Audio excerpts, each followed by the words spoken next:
बंधू मनमित्रा, देवाच्या सत्पुत्रा, लागलो मी पाया सांभाळी गुरुराया, लागलो मी पाया सांभाळी गुरुराया. मतबंधू मनमित्रा, देवाच्या सत्पुत्रा. प्रभू येशू ख्रिस्ताच्या सर्वश्रेष्ठ नावात आपणास अभिवादन. पवित्र शास्त्र बायबलमधून मार्क शुभवर्तमान अध्याय 5 व वचन 27 मध्ये असे लिहिले आहे. येशूविषयीच्या गोष्टी ऐकून ती त्या गर्दीत शिरली आणि त्याच्या मागे येऊन त्याच्या वस्त्राला शिवली. 12 वर्षापासून रक्तस्रावाने पीडित असलेली स्त्री, जिने अनेक वैद्यांपासून रोगावर इलाज करून घेतला, पण रोग बरा होण्याऐवजी तो अधिक बळावला. तिच्या जवळील होते नव्हते सर्व संपले, पण कोणीही तिचा रोग बरा करू शकले नाही.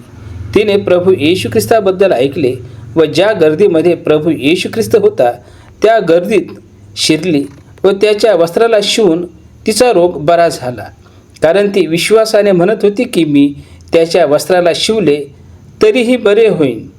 आम्हाला 12 वर्षापासून कोणताही रोग नसला तरी देवाचे वचन सांगते की सर्वांना पापाचा रोग आहे आणि हा पापाचा रोग पृथ्वीवरील कोणताही वैद्य बरा करू शकत नाही.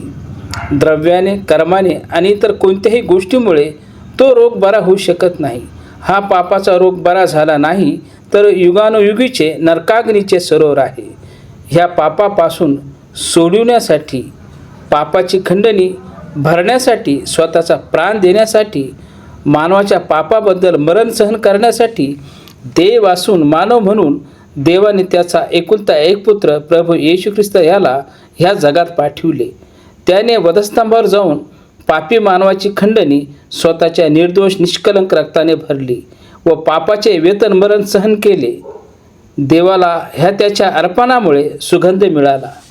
देवाने त्याला मरणातून 3ऱ्या दिवशी उठविले व स्वर्गात आपल्या उजवीकडे बसून त्याच्याच नावाने पापक्षमा मिळेल असा सर्वाधिकार देऊन त्याला प्रभू केले आहे.